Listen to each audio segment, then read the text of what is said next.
All right, I think everyone is on board and we can go ahead and start. I will ask the panelists to meanwhile mute their Zoom, and then when your turn comes to present your presentation, you can open it. Great, okay, then we can start. So hello everyone. How long? 15, 20 minutes? 15, 20 minutes, yes. Okay. Hello, everyone, and welcome to our webinar entitled Occupying Minds and Crafting Futures, the Israelization of Palestinian Education in Jerusalem. My name is Munir Marjiyeh, and I will be the moderator of today's webinar, which is co-organized by the Community Action Center at Al-Quds University, Law for Palestine, and the Arab Renaissance for Democracy and Development, ARDD. As you are aware, East Jerusalem was occupied in 1967 alongside other Palestinian and Arab territories. However, Israel decided unilaterally to annex the eastern part of Jerusalem by applying its domestic laws over it and placing it under the administration of the Israeli Jerusalem municipality in stark violation of international law.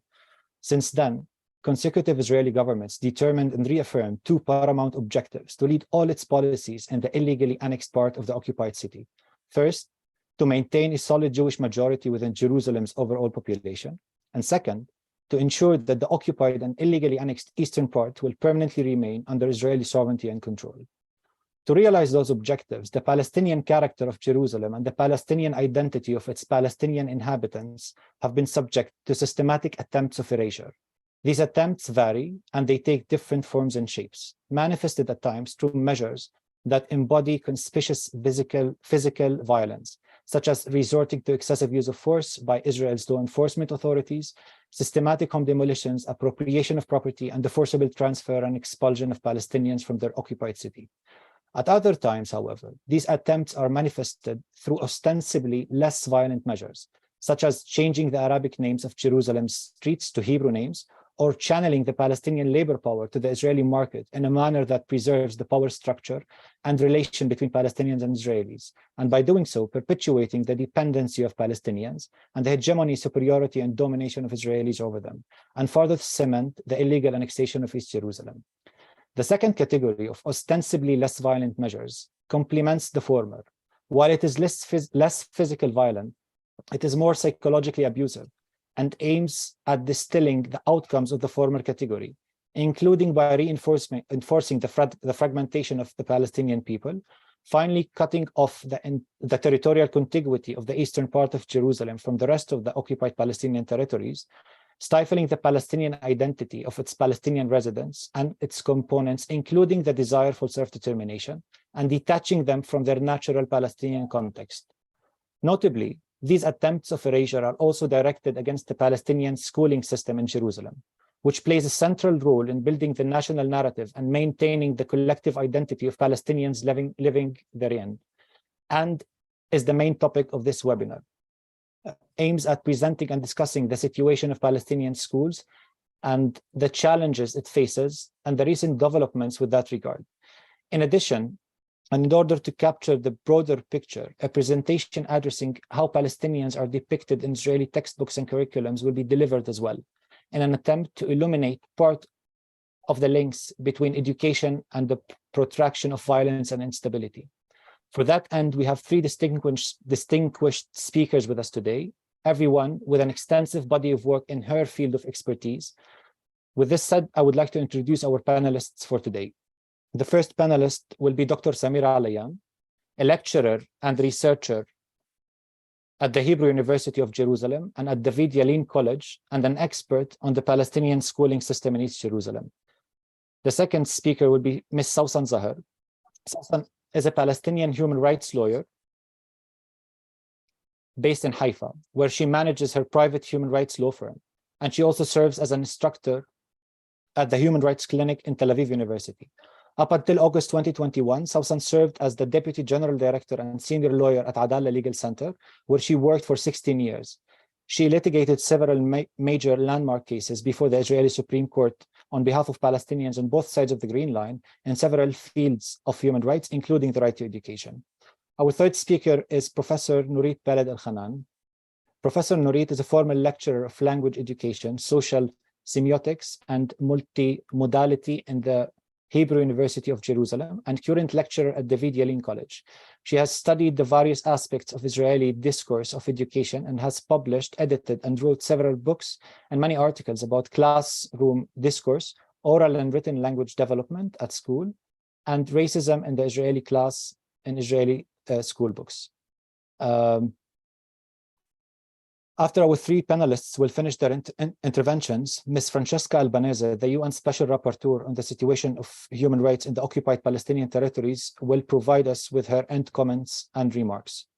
If you have any questions for our speakers, please write them down in the chat box. And after our keynote speaker will finish her intervention, a Q&A session will begin, during which your questions will be directed to our speakers.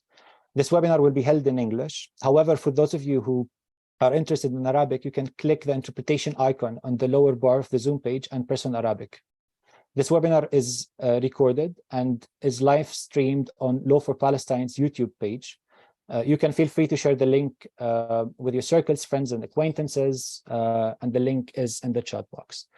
Now, without any further ado, I will give the floor to our first speaker, Dr. Samira, and ask you please several questions, and I would like you, if you could highlight them a little bit before our audience. The schooling system in East Jerusalem is a very complicated system, as you know. What are the complexities, if you could share with us? What are the kinds of the schools that operate in Jerusalem, and what are the curriculums and textbooks that pupils that enroll in those schools are taught from, just to provide us with a general factual background to put us in the context of the schooling system in East Jerusalem. The floor is yours for the upcoming 15-20 minutes. You can start. Okay, thank you, Munir. I will upload just my PowerPoint. Can I share it? Yes, Munir, can I share it? Yes, you can. Okay.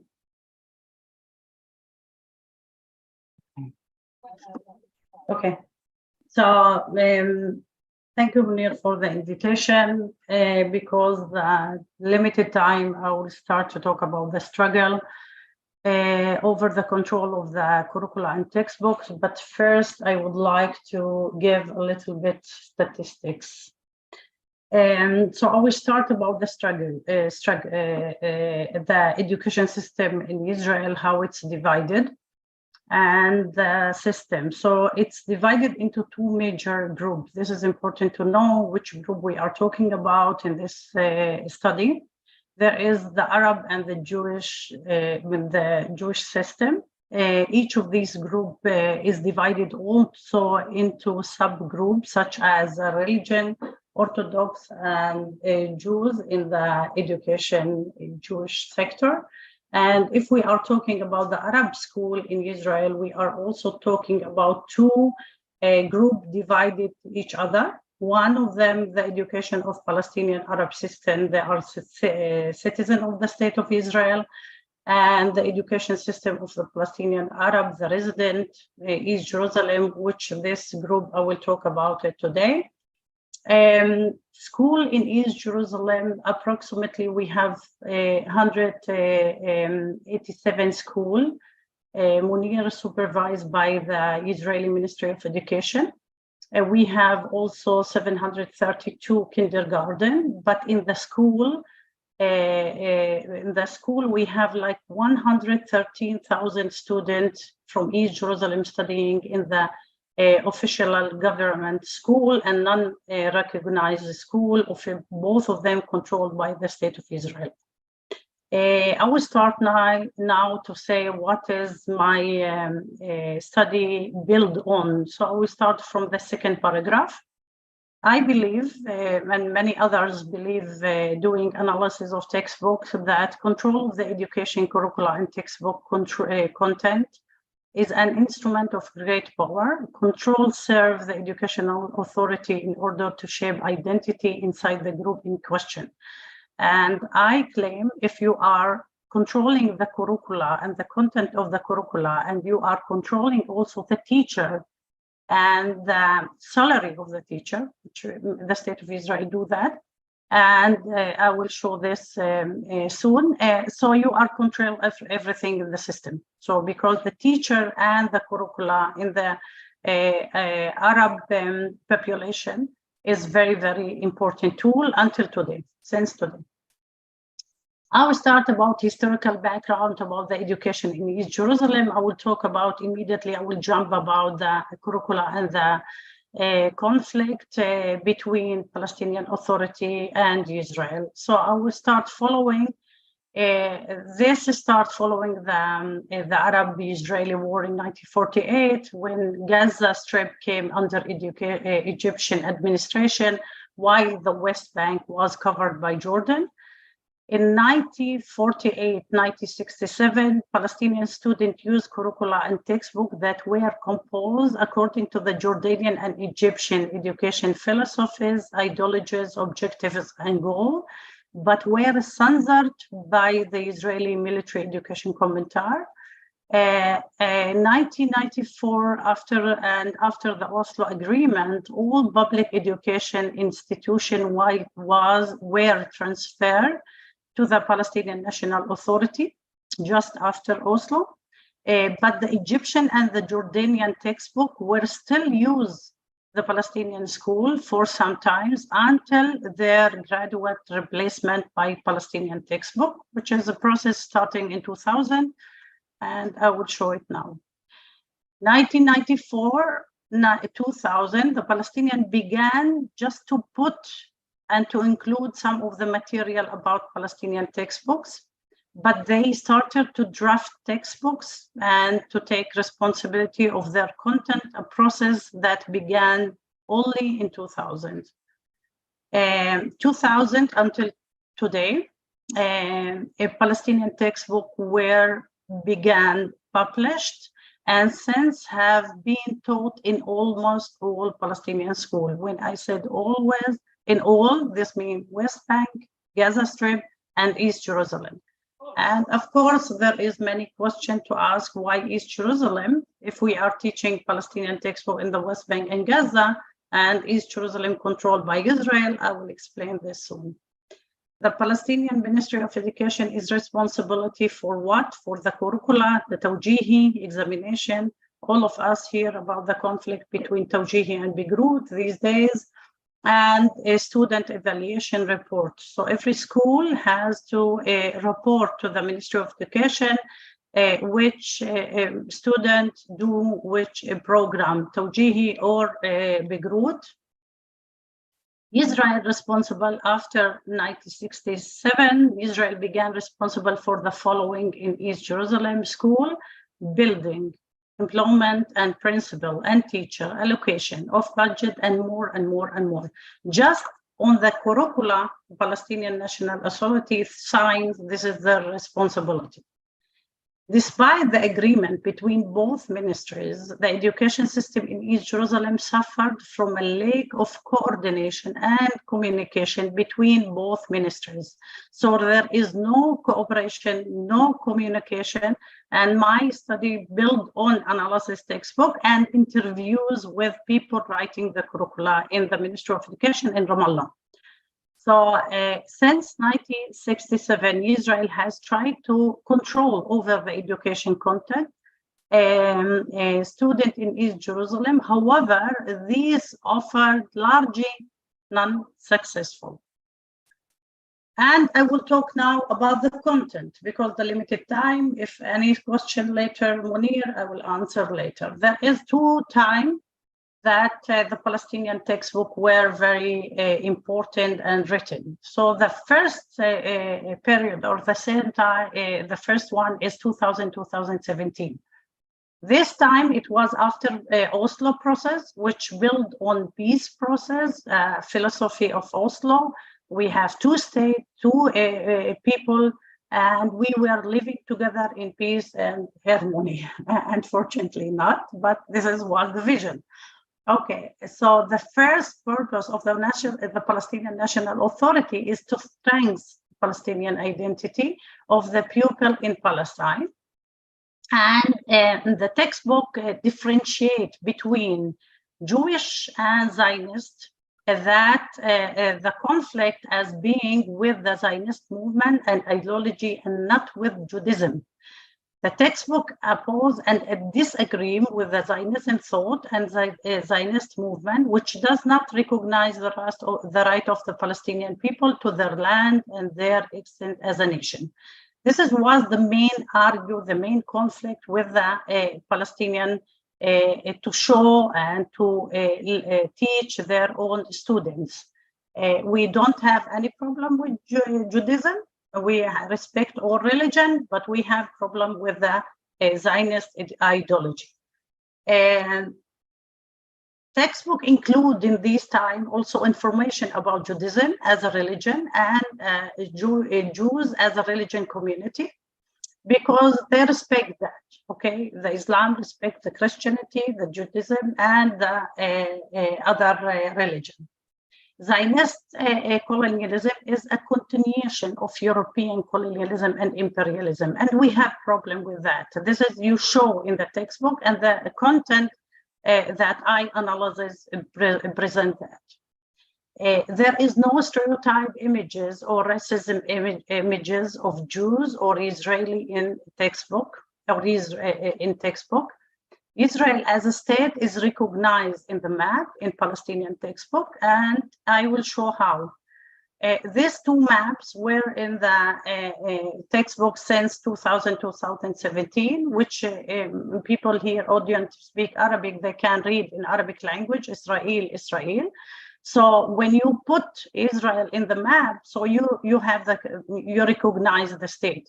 Although it was limited information and limited text about Israel, and not always it's positive, but still it's recognized because it's in the map, okay? And they talk here about Sharon map and the green line, which they recognize the state of Israel and the border of 1967.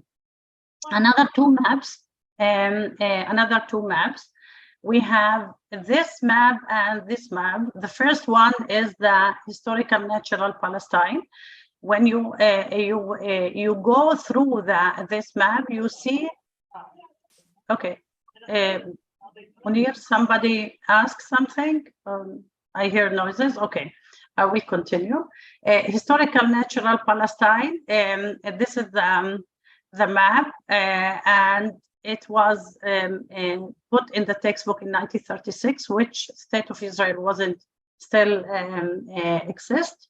And when they start to negotiate between the negotiation with Jewish state, they write Jewish state and Arab state. So they start to recognize Jewish state.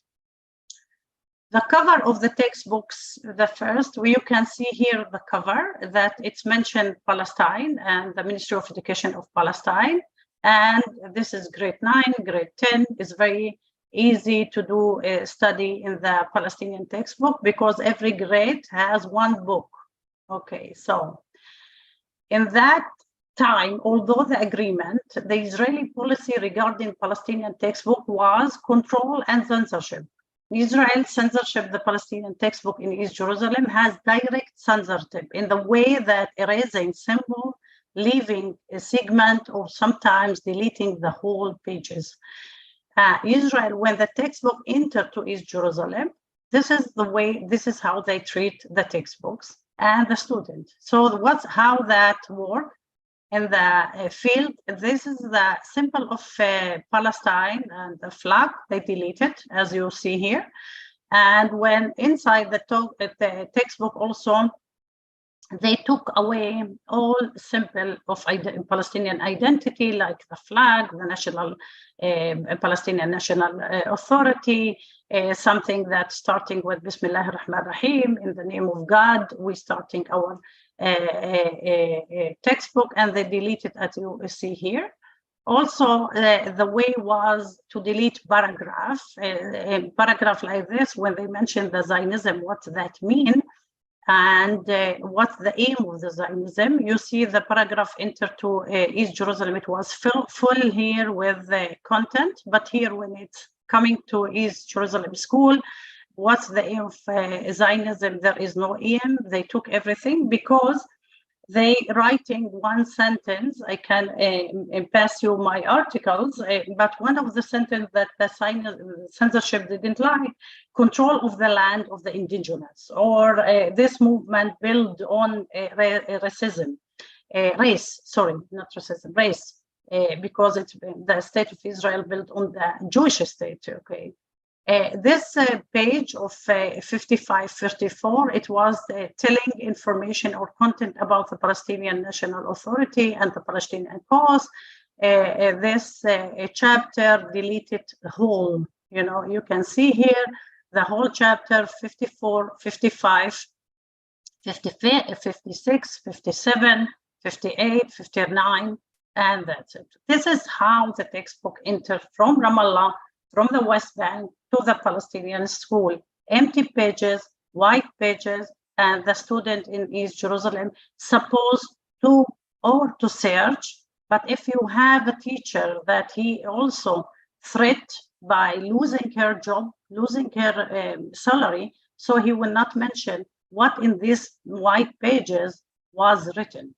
So the reaction and the motivation of Israel was to control and censorship the textbooks, a lack of recognition of the Palestinian narrative. There is nothing. And the aim of the censorship in the point of the policy of Israeli government behind this censorship, control and power of East Jerusalem school and revoke the right of the resident of East Jerusalem to studying according to their culture and heritage and impose the Israeli curricula on them. How Palestinian National Authority react in this censorship, changing the textbook. Okay, if you use it as a war, as a conflict, so I will change everything. The reaction was of the Palestinian National Authority is changing the textbook, writing their own textbook history, developed the promote and social change like gender issue, diversity in the Palestinian, strengthen the identity of the student, national and social values to put in the textbook, and take away all this Oslo agreement and philosophy and do it in a different way. How they did it, okay? Since 2018 until today, 2023, the Palestinian education system decided to change their textbook and to present Israel just as occupier. No racism in textbook, but there is a selection of fact. Textbook do not include information about Judaism. Everything was about Judaism. Today we don't have as a religion, and the Jews as a religion community. Nothing about Jews. No maps in Palestinian textbook include Israel as a state. No discussion on the Holocaust in textbook on the Palestinian Authority, either in the old textbook or in the new textbooks. The other, in the new textbook, the Zionist occupation create the Palestinian refugees, Israel settler colonialism as European colonialism on the land of Palestine. And I will show the change. This was the old textbooks. It was regular image, maybe in the British Ottomanic time, and now the textbook in the same grade 9 is different in the social work. So it's, first of all, look at the color. The whole textbook in the same color, the Palestinian flag. You know, you see here, geography, history, national, 10, 11. You can see here, 4th grade, 3 grades for kids, for adults. The whole curricula and textbook is the same color with the Palestinian National Authority. And this is also to show the censorship in Israel. So you can't do censorship as you did before. We have here own identity, and this is our hatta and our flag and our color that we want to keep it for our students. So you can see here all and the picture. Look to the images: Al-Aqsa, Jerusalem, villages, cities in Palestine. And you can see how they present the cities in Palestine. You can see that Jerusalem is sitting in the same page of Hebron. So the whole Palestine is our, you know, if it's inside 67 or outside 67, the whole Palestinian is the national Palestinian. You have the city of Nablus near the city of Jaffa, and how they present the Palestinian National Authority, their own case and their own identity and their own Nakba, the Palestinian and their transformation into refugees. They have this photo, which wasn't in the old Palestinian textbook after Oslo, but now they present it, and they're proud to say this is what cost after 1948 for the Palestinian, or Palestine was the whole Palestine, and now you see the settlers and the settlement area, how they took it and what left with Palestine. You can here see the comparative, how Palestinians were changing. Israel appear on the map. Israel does not appear in the map now. Present part of the history of the Jewish people, teach that there was a history of the Jews in Palestine, and now there is no place for the history of the Jews. Recognize the state of the border of 1967. Today, there is no recognition. Palestine, we talk about historical Palestine.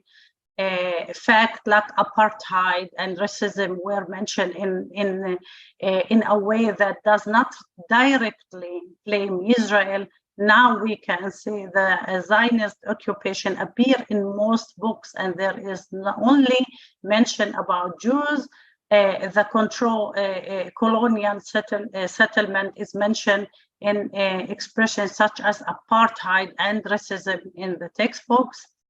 And my conclusion, I hope that I'm in time. Textbooks in Israel and Palestine are used as a political tool. in Israel, and my colleague and friend Norit will talk about it, how we use textbooks is as education tool or as a political tool. Unfortunately, in both sides, I saw that Israel and Palestine use it in political sides, but there is a lot of difference also. Who is the occupier and who is the occupied? There is different how to present, where is the power and where is the strength, despite the effort to control the Palestinian identity, to delete, the Palestinian identity and complete the Israelization process in East Jerusalem. Still, we have 80% of the students are still studying the Palestinian curricula, and only 2% of the students are studying the Israeli curriculum. Okay, this is Ir Amim report. It was 2022, and it was like shocked for the Israeli government. Okay, we are doing our best to put the Palestinian, to take away the Palestinian curricula and to put the Bagrut instead, but still 80% of the students want and study the Tawjihi. When the effort to censor textbook and the education material was not successful from the Palestinian point of view, from East Jerusalem, in 2014-2015, during this period, the curricula in East Jerusalem has been replaced by Israeli curricula, which is the Tawjih, the Bagrut, and the Israeli explanation for this plan was the introduction of the Israeli curricula Bagrut to replace the Palestinian curricula Tawjihi in order to increase the integration of the Palestinian in Israel in labor market and in the higher education system in universities. So this is how Israel tried to explain their plan. The Palestinians didn't see this like in this point, in this way. And this is why still Palestinian students need to study their own identity, although you can see there is many censorship until today in the new Palestinian textbooks. Thank you, Munir. Thank you, Samira, for your intervention. We're going to move on to our next panelist, Sausan Zahar, to build on your intervention and bring us the picture of the recent developments in light of the newly established, not new anymore, the new Israeli government and all the changes that are taking place, including governmental plans and bills tabled to pass and become laws that will directly affect schools in Jerusalem. Sausan, I will give you the floor. The upcoming 15-20 minutes are yours. You can start. Thank you, Munir, and thank you for the invitation and participating in this important webinar. I think that it's an excellent stage that I am speaking after Samira, because Samira basically established the basis to show and prove how the curriculum is being used in order to shape the minds and the identity of the students in East Jerusalem, not only in order to shape their identity as individuals and as a collective, as part of the Palestinian people in the short term, but also, most importantly, to build it for the long term so that the identity will be erased, resistance will decrease, and basically Israel will not have to cope with a group of people that today are being perceived as not only the other, but as the enemy. We are not talking here about a competition. It might be reflected like that, as a competition in order to control the mind of the Palestinian students already in their early ages. But we are more talking about an attempt or a reflection of the power relation between Palestine and Israel, Israel as an occupying power, and how it can basically translate its Jewish supremacy not only in land grabbing and in building settlements and in coercing and opposing segregation in all fields, but also in education. I think this is one of the most areas that Israel sees as a very important area in order to get into the minds of the new generation of Palestinians and bring them basically to their side by increasing the Israelization in how they think, how they shape, seeing themselves as part of the Israeli society, Israeli system, and withdrawing in parallel from their Palestinianhood identity. Now, this is being done, and this is how I will distribute my distinguish in my talk between two areas of tools. First of all, policies, and then laws or basically bills that are being now promoted before the Israeli parliament, the Knesset. We all are asking about the newest and recent 5-year plan, developing a plan in Jerusalem that has been confirmed in 23rd August 2023. This had got a lot of on the one hand, a lot of praises by the Israeli and a lot of critiques from the Palestinian side. But we cannot look at what about at this plan and what it includes without looking at the background and the previous plans that led basically to this plan. We are talking in the past since 2018 in order to, and chronologically it fits basically to the years that Samira was presenting. In 2014, Israel started to build plans allegedly in order to promote the social and economic status of Palestinian residents in East Jerusalem. They understood that this is the only way, by pouring money into East Jerusalem in some fields, this will be the only way basically to enable controlling and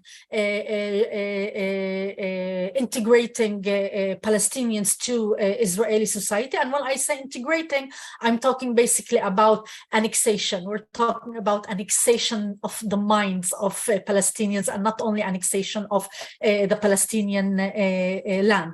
So in 20, when they started to see that the previous plans are succeeding, in 2018, the government confirmed the first 5-year plan, which is called the 3790, a 5-year plan for East Jerusalem. And what's interesting is that when we look at the goals in education in the education chapter in that plan, we see that it was kind of introducing the Israelization in the education Palestinian system. And how they did that, it began in 4 pillars in education in the 2018 5-year plan. Its aim first was deepening the knowledge of the Hebrew language, deepening and not coercing and not opposing, basically. That's very important. So they're starting bit by bit in few steps by first deepening the knowledge of Hebrew language. Second, promoting technological education. Third, increasing informal education, which basically is the education that lasts after the official school hours. And fourth, providing material incentives basically to Palestinian schools to adopt the Israeli curriculum. So they started giving financial incentives to school. It started with 5-6 with a pilot of 5-6 schools. They provided them incentives of a high amount of money and budgets only in condition if they will teach the Israeli curriculum. Later on, those 5-6 schools in that pilot expanded to 15 or 16 Palestinian schools, and they saw that basically there might be a way in order to complete this plan of Israelization. So that plan in terms of incentives and allocating money was basically stamped as a successful one in terms of providing incentive for budgeting the schools. Of course, it didn't address all the needs, let's say the infrastructure needs. We still are talking about a huge lack of classrooms, of buildings and infrastructures. But this is not what the Israel cares about. What they care about is basically controlling the identity. So when this plan ended, the August 2023 new plan, the newer 5-year plan basically was confirmed by the government. We all know about the Smotrich saga of canceling the budget, which was originally included in 3790 to be provided for higher education, to enable pre-higher education budgeting so that East Jerusalemists will be able to go to pre-higher education schools, what we call in Hebrew the Mechinot, which still is lasting until this year in the Hebrew University. I don't know what will happen next year, if it will still be funded or not, but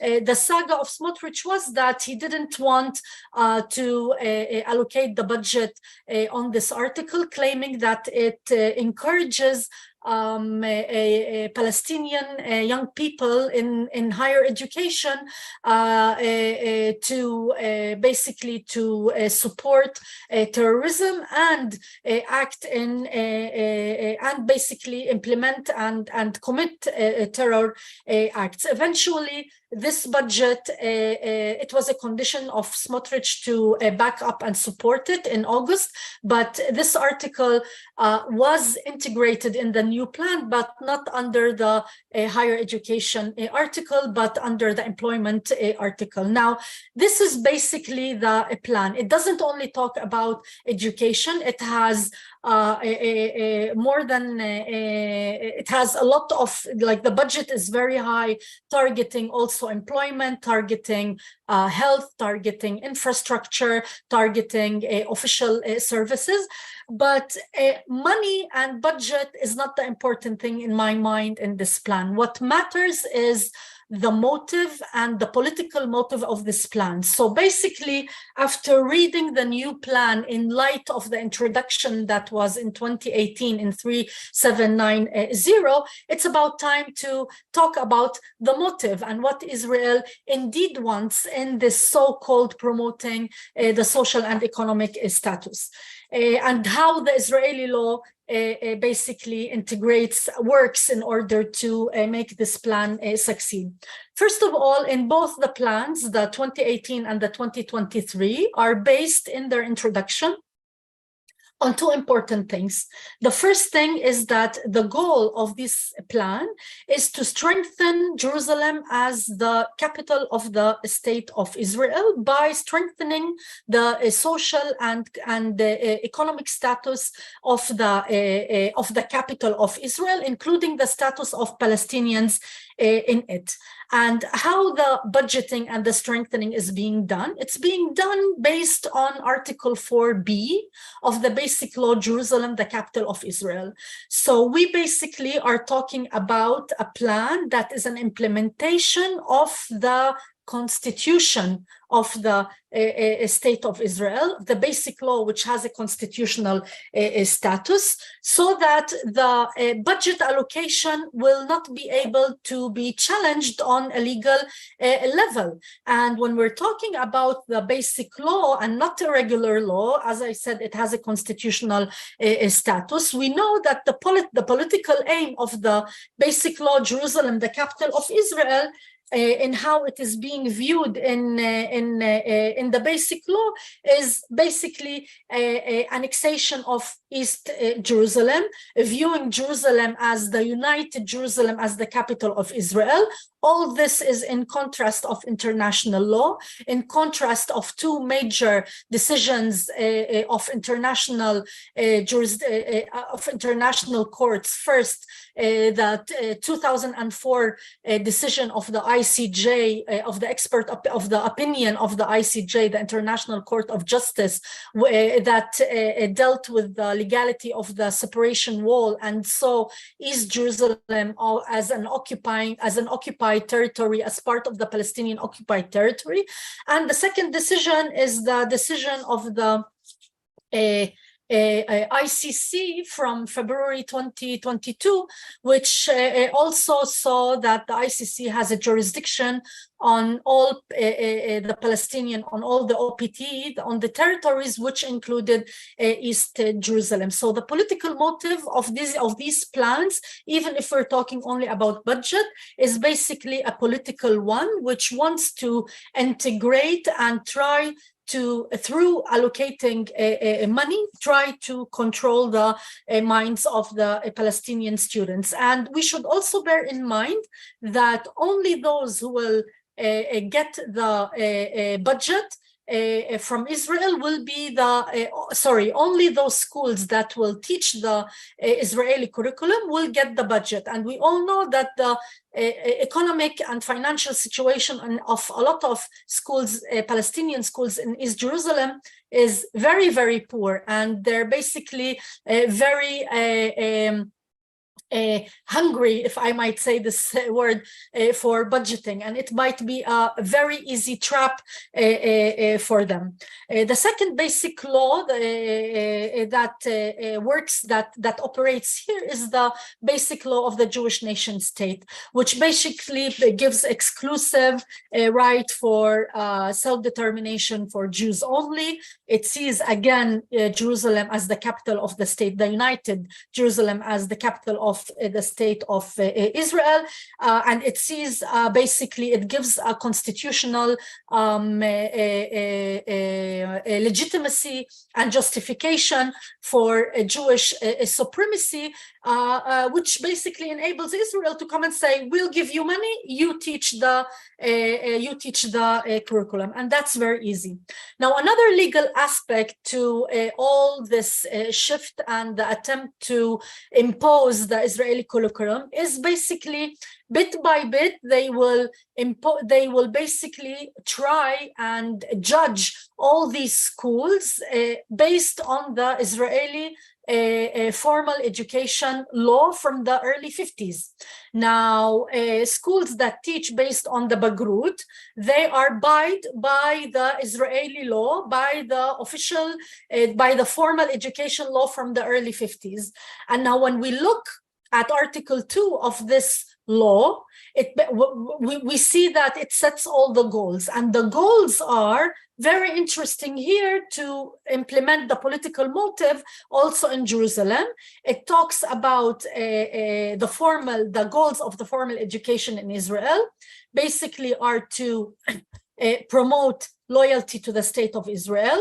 I'm reading from the goals of the law of the formal education.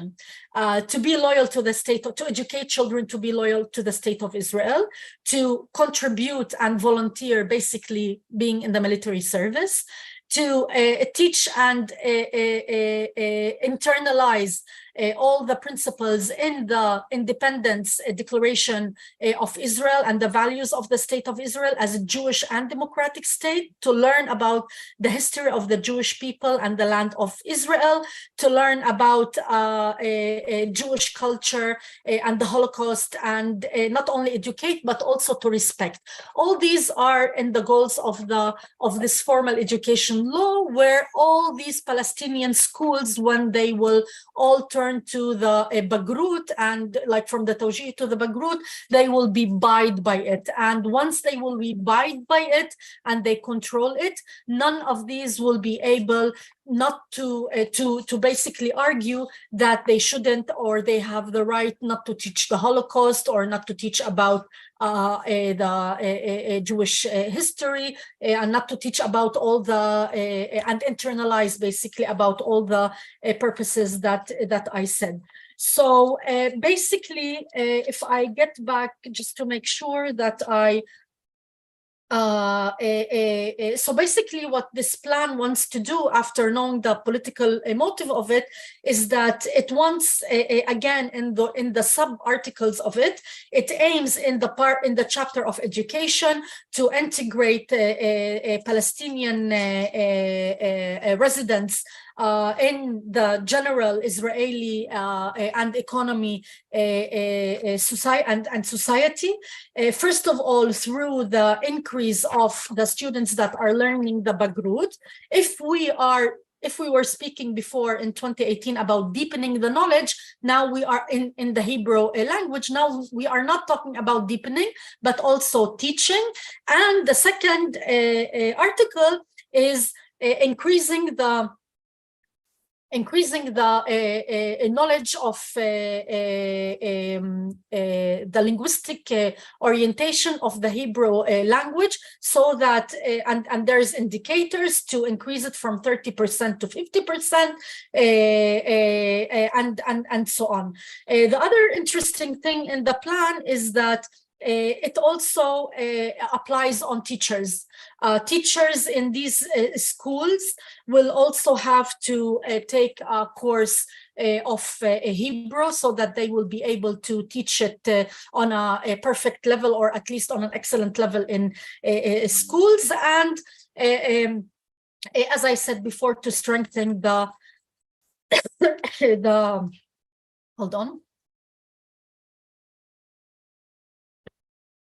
to strengthen the para-education issues. Now, I don't know if I have some time, Munir. How much time do I still have? Basically, it ended, and I would like to ask you to start concluding to move on to the next speaker. Yeah. So just, I didn't mention anything about the bills. I will leave it to later, and drink water now. I will leave it to the question part. Thank you, Samson. It really sounds worrying, the Israelization process that you mentioned. We're going to touch upon that soon, but I think just to take into consideration the time, I'm going to move on to our third speaker, Professor Nurit. We talked until now about Palestinian textbooks, schooling system, curriculums in East Jerusalem mainly. And usually when there is a discussion among the international community around the Palestinian textbooks, a very important topic is forgotten. How Palestinians are depicted in Israeli textbooks and curriculums, only to bring the broader picture, and also to try to understand if there are links really between education and the protraction of occupation and violence in this region. I will give the floor to you, Professor Nurit, now for 15-20 minutes to show us, based on your research, how Palestine and Palestinians are depicted in Israeli textbooks and curriculums. You can start. Okay, thank you very much. I will also talk through my PowerPoint. You can share the screen. I'm sharing it. Yeah. No, you disabled me, so do it again. Can you share now? Wait. No, host disabled screen sharing. Maybe I have to go. You have to go out. To close me. Munir?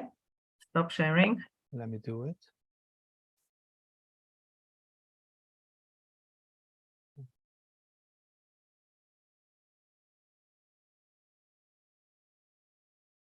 Did it stop sharing? Amira, I stopped a long time, but Munir have to do it.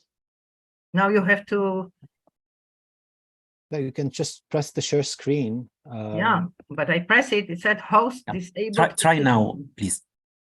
Try now? Yes. Does it Okay. work? Very good. Where is it? Anyway. Oh.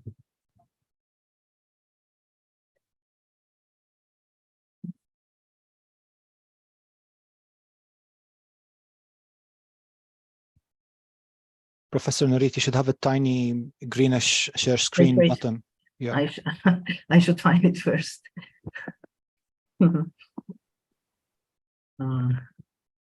Wait, I'll save it again to my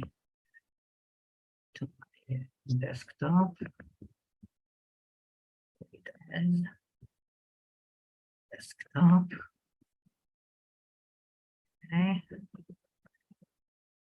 Yes, it is, but I don't see it. You don't see it, do you? No. No, not yet. Wait. So, where's the Zoom? Wait. Here. Share screen. Why don't I see it? I don't know. Wait.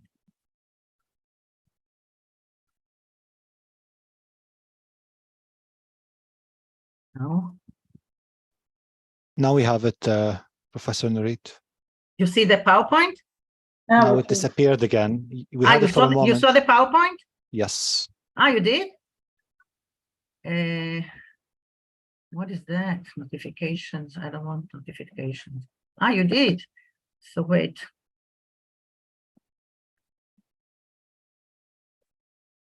Yes. Now we saw my PowerPoint? You see my PowerPoint? No. But there is. Yes, yes. This You is see? your screen. We can see the screen and not the PowerPoint You can yet. see the screen, but not the PowerPoint. Yeah. Do you see the PowerPoint now? Now the PowerPoint. Yes, Very good. Okay, Opened. fine, great.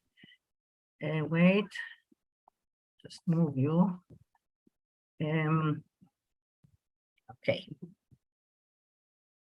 So this is what I'll talk about, Palestine-Israeli school books. It comprises two books that I have written. And I studied, as you see, history, geography, civic studies, and Holocaust textbooks. This is the first book, Palestine-Israeli School Books, Ideology and Propaganda in Education, published in 2012. And this one was just published now, Holocaust Education, the Semiotics of Othering in Israeli School Books. Now, my question was some kind of paraphrase on Frantz Fanon.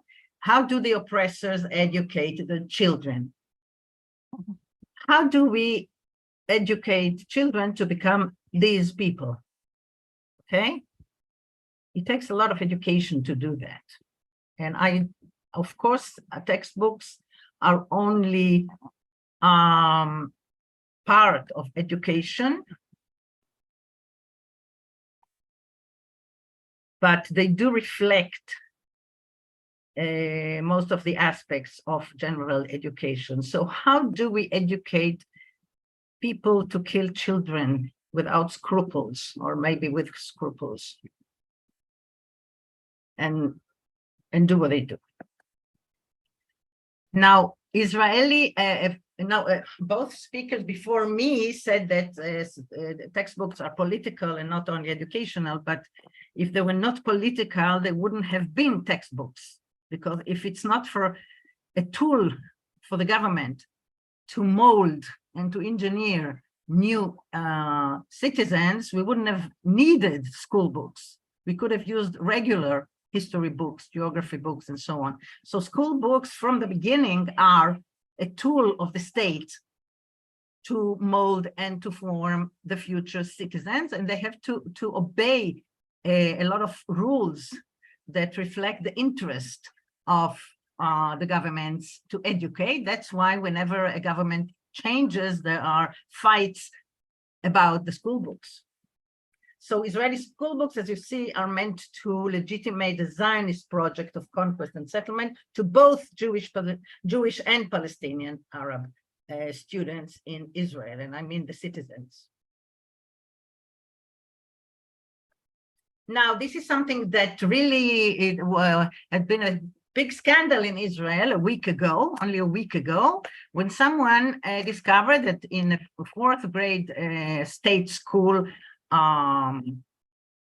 school book, this text appeared, a 12-year-old speech to her guests on the occasion of her bat mitzvah.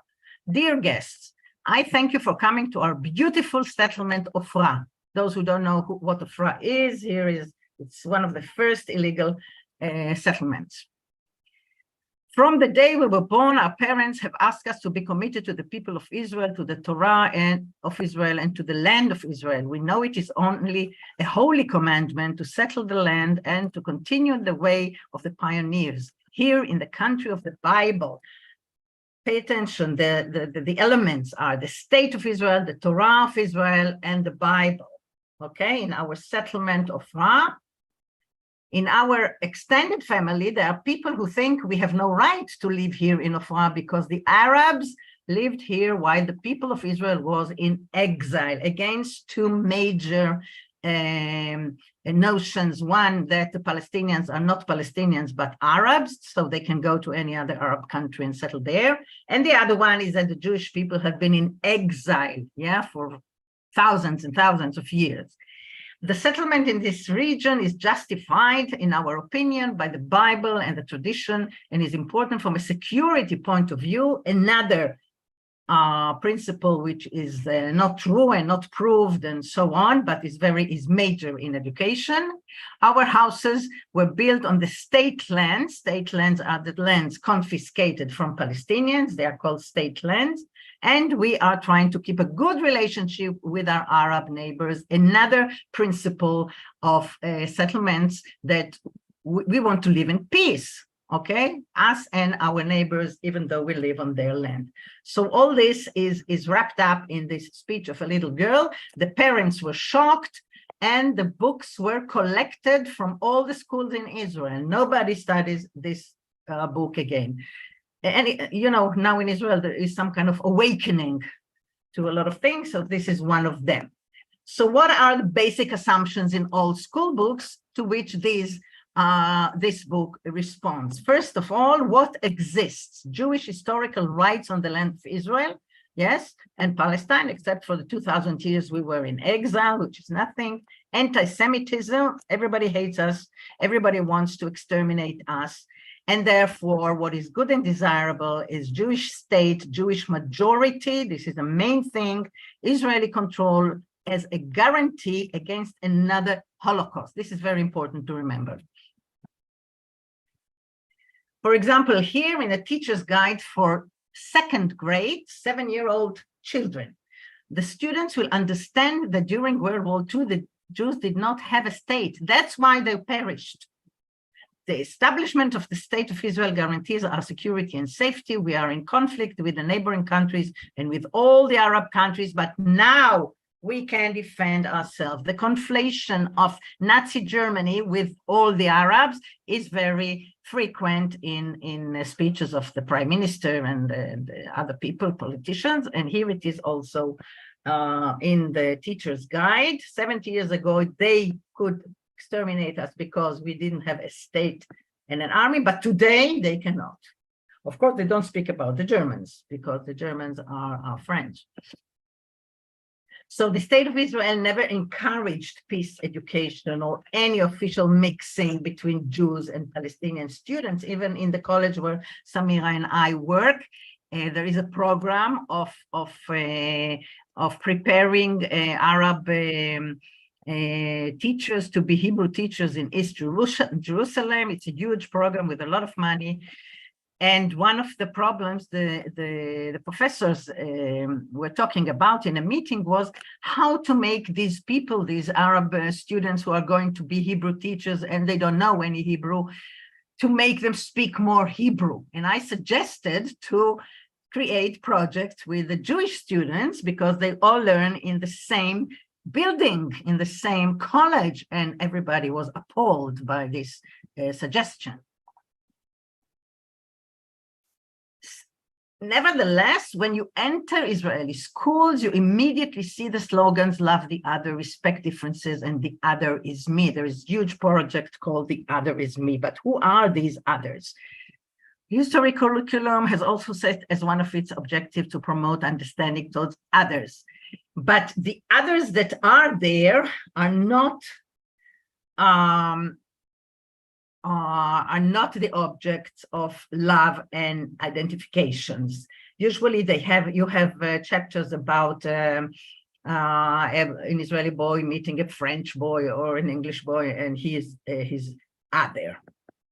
Okay, Israel, as we saw in the previous speeches, is a settler colonial ethnocracy, which means that one ethnic group, Jews of European origin, dominate all other ethnic groups. And really what Susan talked about, and Samira, are practices of settler colonial states. This, what is called a cultural genocide of the native culture, this is what Israel is trying to do in East Jerusalem, is typical of settler colonial states and colonial states. For example, in America, with the slogan to take the Indian out of the man. In Australia, in Canada, we have it. In Jamaica, by the British. In Africa, in North Africa, by the French. They all did it. So these are the others. There are two groups of others. One is the imported Jewish and non-Arab olim. Olim are the Jewish immigrants that are brought to Israel for demographic reasons, because we need a Jewish majority. They are to be molded and cultivated to suit the ideal of a Jewish Western modern democracy, and they undergo symbolic cultural elimination and live in a certain inner colonialism until they are fit to integrate in the Israeli society. The other group of others are the indigenous Arab Palestinians, who are not candidates for integration and assimilation, and they are treated as a race, namely as a group of people that cannot change and will never change. So they go through symbolic, cultural, and physical elimination. Here is an example of the others. This is Arab population in Israel, 2000. On the upper side of the diagram, you see Jews and others. And on the lower side, you see Arab population. Now, the book doesn't tell you who the others who deserve to be in the Jewish group are. But if you go to the registrar, you will see that others is the definition of citizens who are not Jewish, but are not Arab. Okay, namely the Russians, for example, who are not Jewish. About 500,000 of them are not Jewish.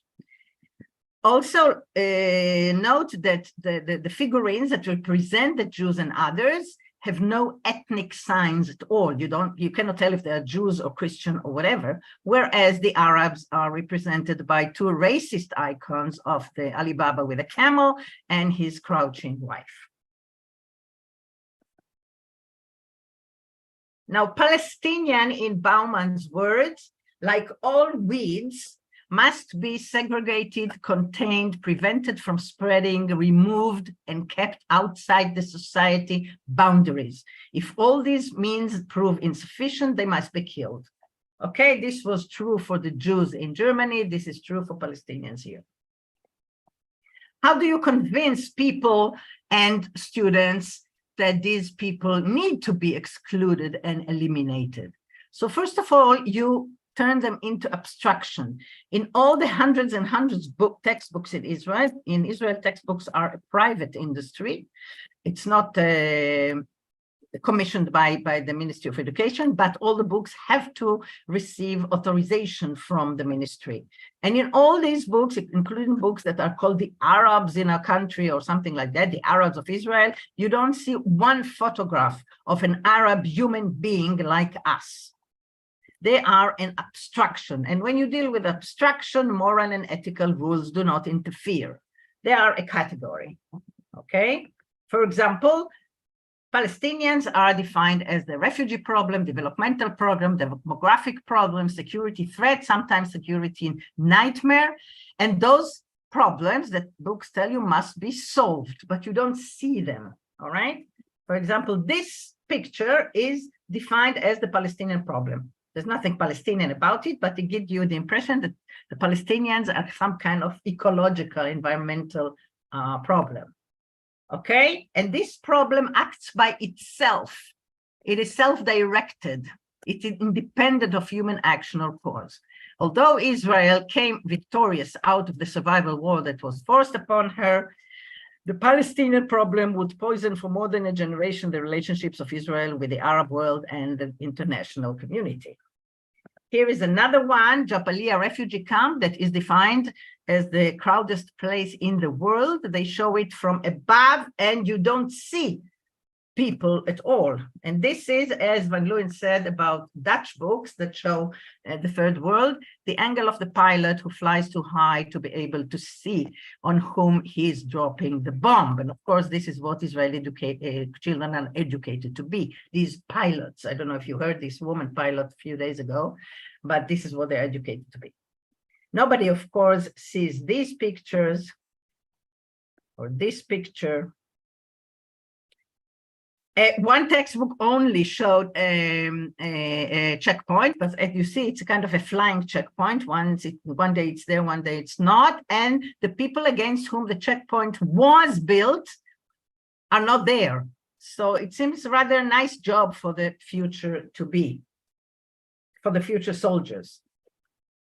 And since everything is so abstract, you can ask rational questions by the criterion of utility. What is the purpose of the checkpoint?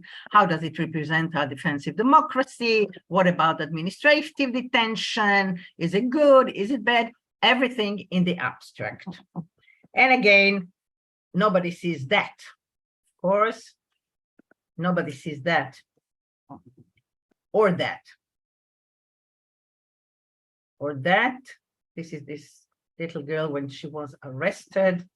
And this is after 2 weeks in administrative detention without seeing her parents, a lawyer, a social worker, or anyone. Another way to abstract people is not to show them in the books. This is a cover of a book, a series of books that's called Living Together in Israel. And as you see, people are very happy here. They are all white. There are no Arabs and no Ethiopians either. And of course, maps, what is called the cartography of exclusion or geographic silence. This is a map showing Arab population in Israel in the 2000. And there is not even one Arab city mentioned on the map. So the impression is that they live among us, upon us, which is very frightening. And the West Bank is colorless. And you see in the legend, it says an area for which we have no data. So maybe there are no people there at all. And mental maps. Yeah, mental maps are, of course, very, very useful in creating the territory in our minds because we don't know the territory. We know the maps, right?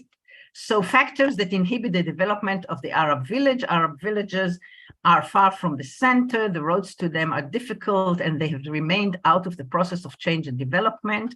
They are hardly exposed to modern life, and there are difficulties to connect them to the electricity and water networks. So you should think we are talking about Australia and not about this tiny place who is the widest, where the widest line is 50 kilometers. Now, after you have abstracted them, majoritarianism, as I said before, this is the main thing, to have a Jewish majority, and fear of minorities legitimate their confinement in strict boundaries. Okay, we must preserve the national land and protect from illegal invasion by non-Jewish population of the citizens, for fear that an Arab sequence would cause the detachment of the Galilee from the state of Israel, right? Professor And the Nurit, book tell you, I this is another book. What? Yeah, I would just like to ask you to start concluding in 2 minutes to move on to the keynote speaker because we're Okay. losing time. Sorry. So there's no contradiction between that and our being a democracy. All right. Anyway, if they suffer, it's their fault. So I pass quickly. And the need to confine them legitimates military government and occupation. You can read it by yourself. All right.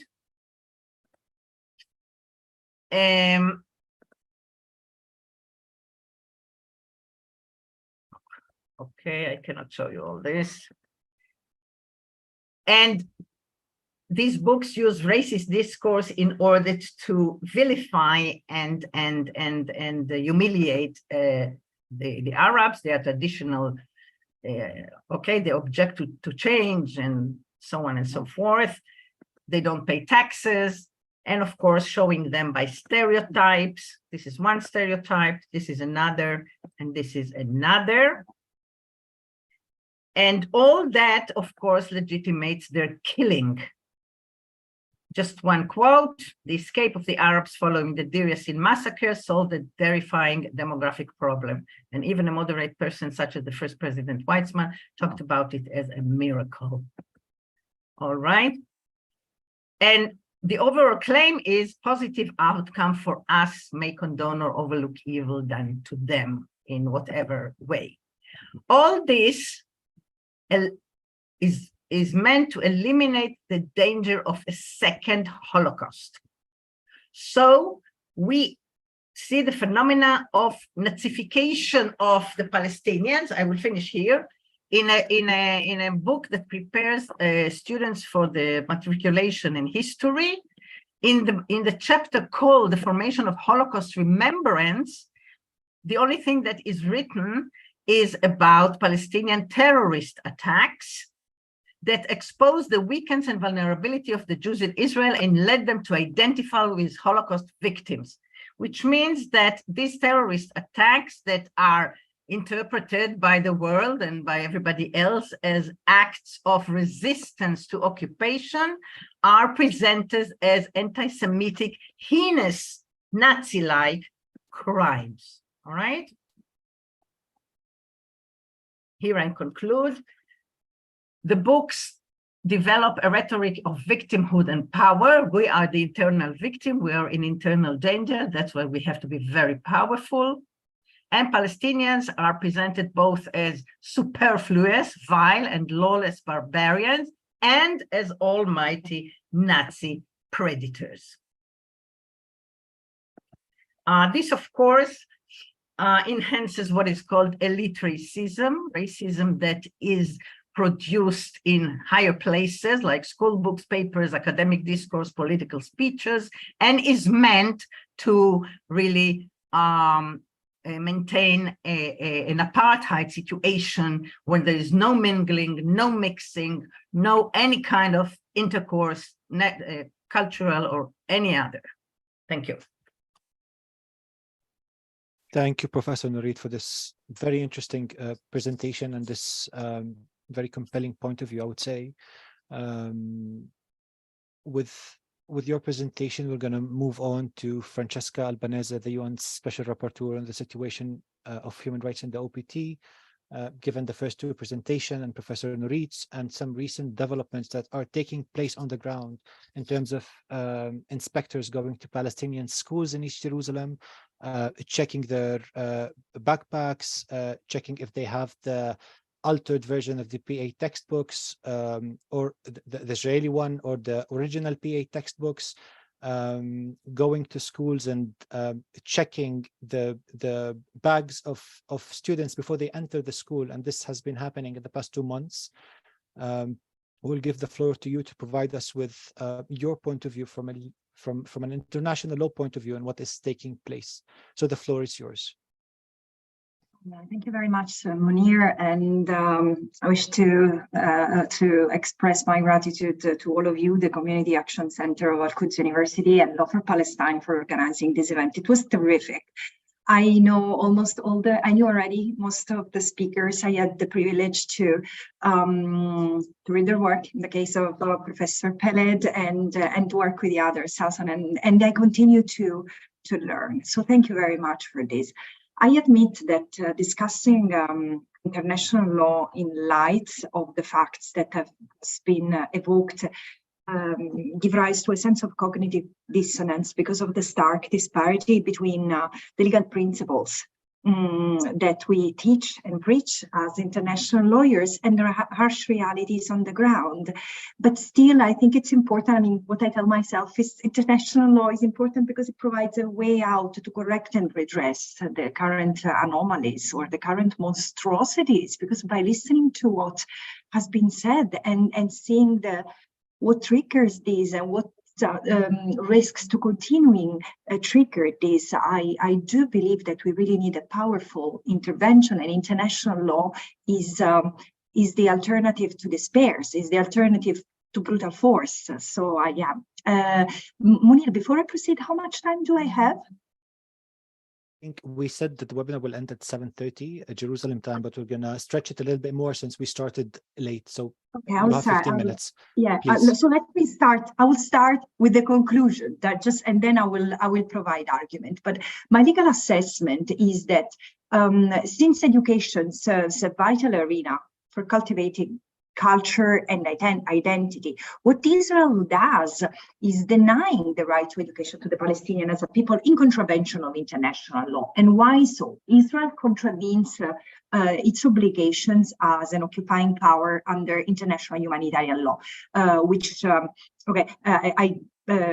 I do believe that Israel's occupation is unlawful. It operates outside what is permitted under international law, but still, until maintains and exerts authority over the Palestinian people, it has obligations. So its conduct is regulated, limited, and by the law of occupation. And so it also must apply human rights law, human rights standards. So in addition to the fact that Israel cannot change the status or the character of Jerusalem as part of the occupying territory, Israel has also positive obligations to realize the right to education and in a way that I will elaborate upon in a minute. But as I said, let me start with the conclusion so as to then frame what I wanted to say is that on the one hand, there are the violations of humanitarian law and human rights law, so obligations that derive from the Convention on the Rights of the Child that Israel has ratified as party to. And but also there is it's because it's this conduct, this discrimination, including in the way Palestinians access the right to education, is connected to the crime of apartheid that Israel is committing. I do find that another element that should be investigated is the possibility of commission of the crime of persecution, which is the intentional and severe deprivation of fundamental rights contrary to international law by reason of the identity or by reason of the identity of the group or a collectivity. So let's unpack this now. First of all, Jerusalem, as it has been briefly mentioned in the beginning, has a separate, should have a separate regime under international law. Since 1947, has been disciplined has been ruled by the same resolution that recognized the existence of the State of Israel, Resolution 181 of 1947. That is a corpus separatum. So again, it should be administered in a way other than the arrangements that in 1947 had been proposed for Israel, for the state of the Jewish state and the Arab state. And this is also a way why I'm saying that, because the city has a special character because of its different identity, different religious and different culture, more than other parts of the Israel and the occupied Palestinian territory. Because of various UN, because of Israel's having de facto annexed since 1967 and de jure after 1980, numerous UN Security Councils, starting in 1980, have declared Israel's attempt to alter the status and character of Jerusalem null and void, and ordered those attempts to be rescinded forthwith. Annexation is as illegal as it can get, and therefore should lead to a strong response by the international community, which unfortunately is lacking. Now, going to the right of education, international law is regulated. It has a very important coverage. It's at Article 28 and 29 of the Convention on the Right of the Child. And it's considered both a standalone human right, which is necessary to allow the child to cultivate and develop their personality, but also a mean to realize other rights, to realize the child's full physical and mental potential, and both as an individual, as part of a society. And of course, the Convention of the Rights of the Child underscores the need at Article 2 of prohibit discrimination of any type among children. So what does this mean, and where does the violations I enunciated at the beginning fit in this context? Because education serves as a tool to preserve the children's cultural background, and schools physically and teleologically must serve as a secure space for child's holistic development, as a sort of a continuum with the family life. I argue that Israel is violating education rights in its four constitutive elements: availability, I will explain what it is in a second, accessibility, acceptability, and adaptability. Adaptability is the fact that the school should be adapted to the special needs of the children, being them physical or cultural, and this is clearly not what we have heard from the speakers before. Acceptability means that the relevance of the curricula must not only be appropriate to achieve the child's personal human development, but they also need to reflect the cultural identity of the children served. If they do belong to a minority, they need to be respected as a minority, especially in a context where let's say, Israeli authorities' presence is that of an occupying power, so it doesn't have sovereignty, and it must preserve the integrity of the occupied territory. But clearly, this is not the goal. It's rather it's contrary, which is the goal. And the concept of accessibility is very important, because it means that the education system must be not only physically accessible, and this is something that has not been very much touched upon, but it's critical, not only to the rest of the West Bank, which is cut and by different forms of physical restrictions, but also there are in Jerusalem itself, there are children living on the other, belonging to the Jerusalem municipality, but living on the other side of the wall. And so for them, accessing, for example, schools in Jerusalem is extremely complicated. And also, of course, the non-discrimination. The system is highly extremely discriminatory. Think, for example, of another element that has not been evoked in this session yet, as I remember, is the fact that school system requires that students are registered in Israeli registry, and still Israel actively denies the registration of thousands of children, for example, from mixed marriages, so that now, for example, there are 6,000 children without formal access to education. And I was interviewing someone who said, we need to go around with our birth certificate, otherwise we can also be arrested because or thrown outside of Jerusalem because we do not belong here, other than that. And so last but not least, there is the concept of availability, which is and this is the last point, which also connects to what has been said before. The duty bearer, and so in this case, absolutely Israel, needs to offer programs and infrastructures that are functional to the safety in learning children. But of course, this doesn't happen because schools are targeted, and not only through probably in Jerusalem less than in West Bank through demolitions or lack of building permits, but still they are forced in a state of depletion also because of lack of funds, discriminatory allocation of resources as it has been evoked.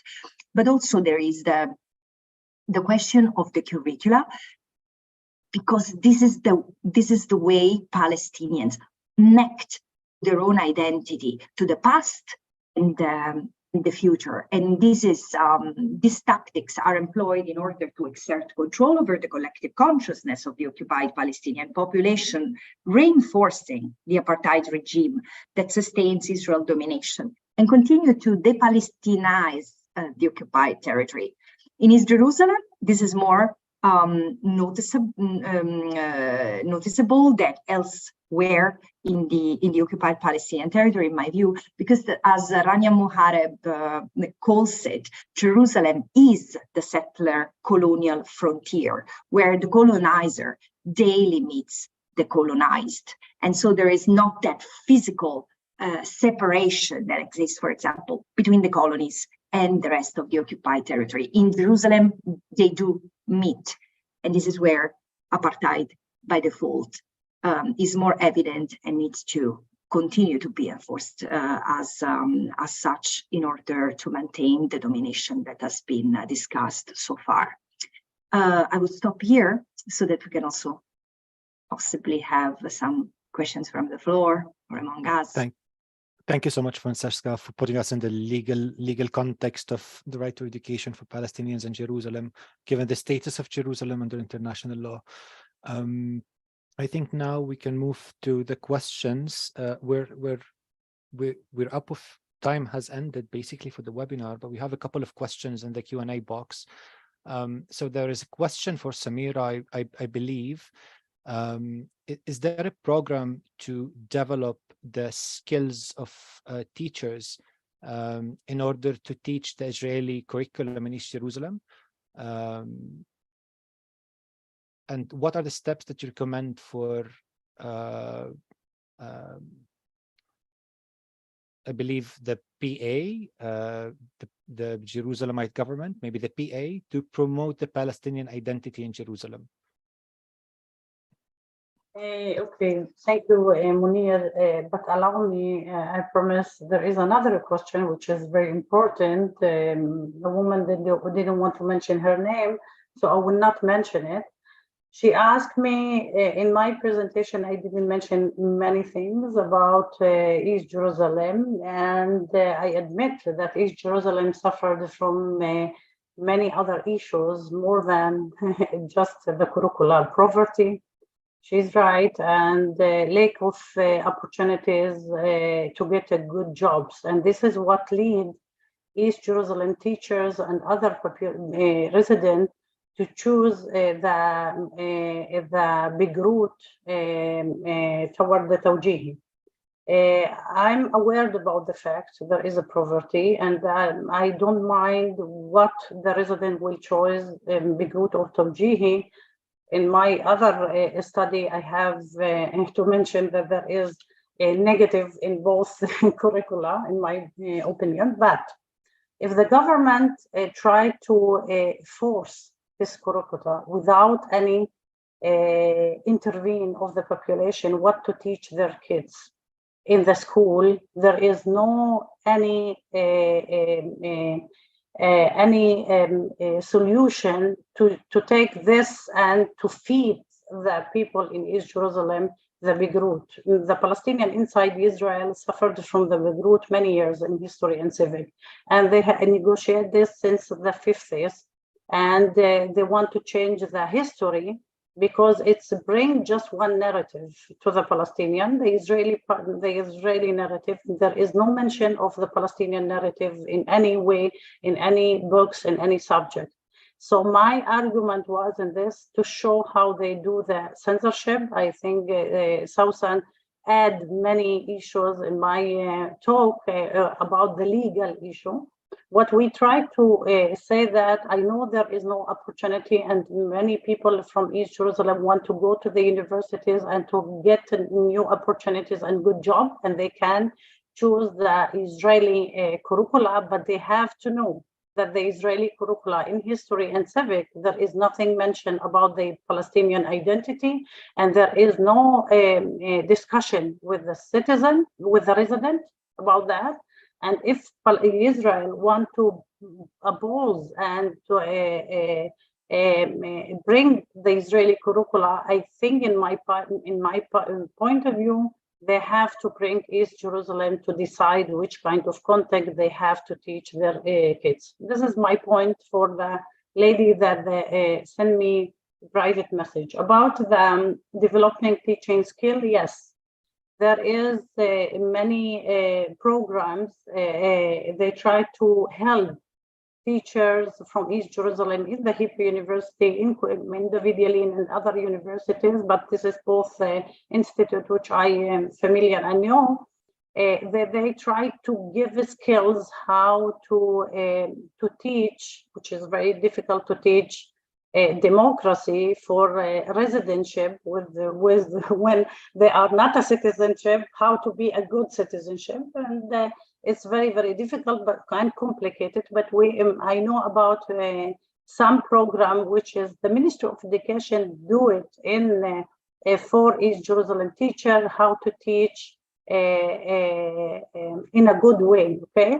In a good way, the civic and the history, and to give tools for the teacher. And in my opinion, there is many programs which are trying to deal with the complexity of East Jerusalem, how to do. And the one thing that I know that it's the best is to show and to present both narratives, the Israeli one and the Palestinian one. And a student is so clever to decide his own decision. You know, students from East Jerusalem, they are very clever. They know exactly what's going on around them, and we can't feed them the material today. We can present the material for both sides and to give this skill, and the student can decide which side is best for him. I don't know if there is another question was, Munir, because I mentioned. We have more questions, so we'll move on with the questions. Okay. So there is a question: does the Palestinian textbooks include incitement or insightful materials or changing the narrative? Israel claimed that the curriculums are insightful. And a question also: is there any chance for illegal action now against the steps that are, or the recent developments that are taking place in Jerusalem? I think when we talk about legal steps, I think this, and Sausan is mentioned here as well in the question, so maybe Sausan can shed light on that question. Mami?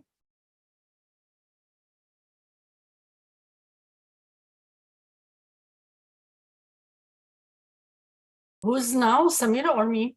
I didn't understand. Well, it's both of you, but there is a question about okay, so I'll deal with the legal, the possibility of illegal action, and then Samira or other speaker can deal with the other part.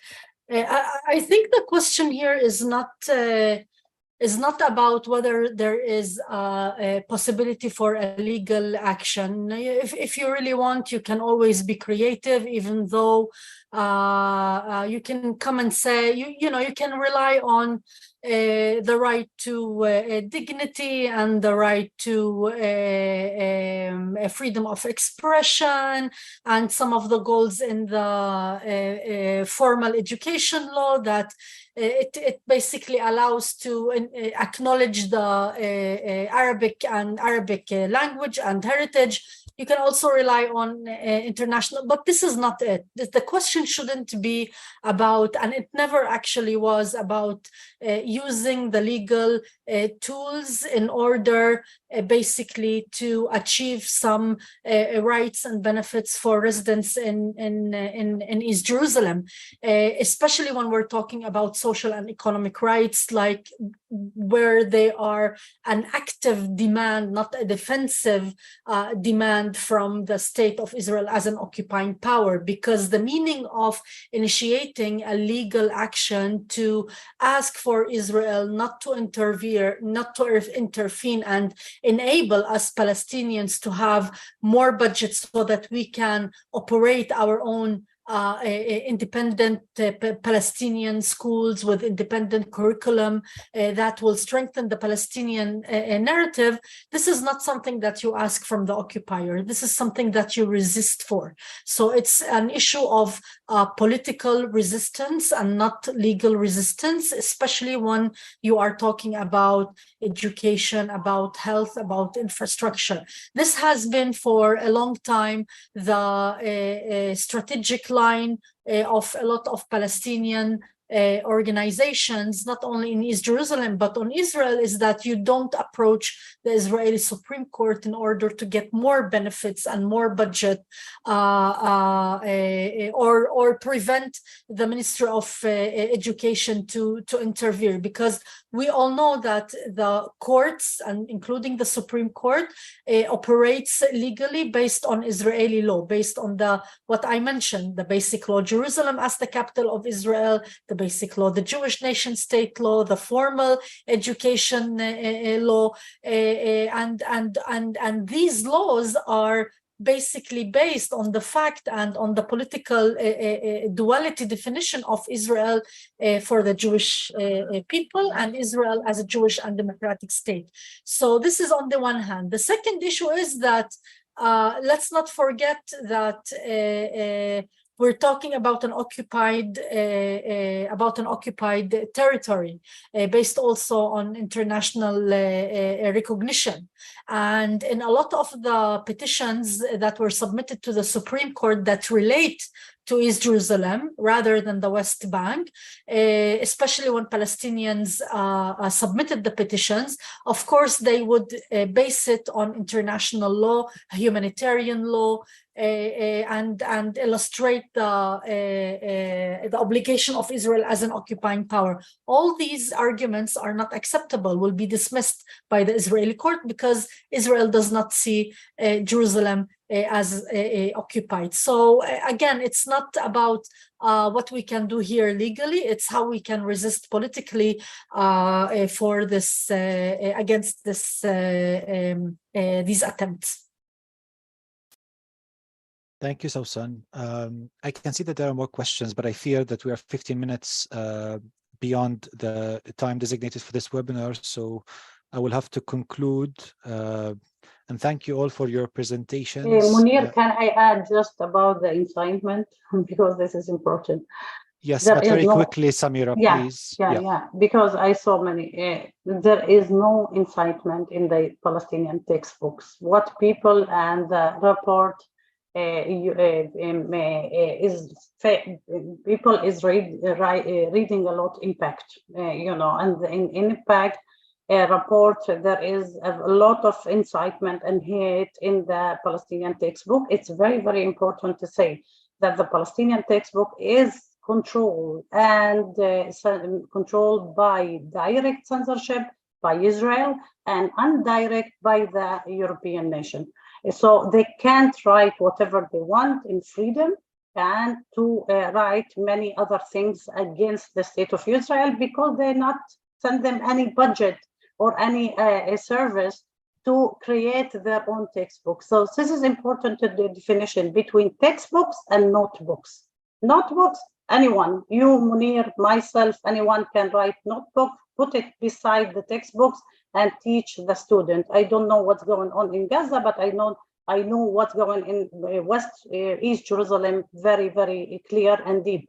And this is why when Israel used this statement, incitement against Israel, there is no incitement against Israel. Maybe they don't mention Israel, okay? They mention it as an occupier, but this is reality. Okay. Thank you, Samira. So thank you all for attending this webinar. Thank you for the panelists for bringing their points of view and presentations. There is indeed an attack against Palestinian schools in Jerusalem. It has been intensifying at the past couple of years. We are witnessing the shift in approach as the speakers presented from chronic underfunding to attempts of Israelization in an attempt to try and control the minds and shift the consciousness of Palestinians that live in Jerusalem. I will wish you all a good day or a good evening, depends where you are on the planet. I know that there are some of the audience and the speakers that are on the other side of the globe. Thank you. Thank you, Munir, for this interesting panel. Thank you. Bye-bye. Bye-bye, friends.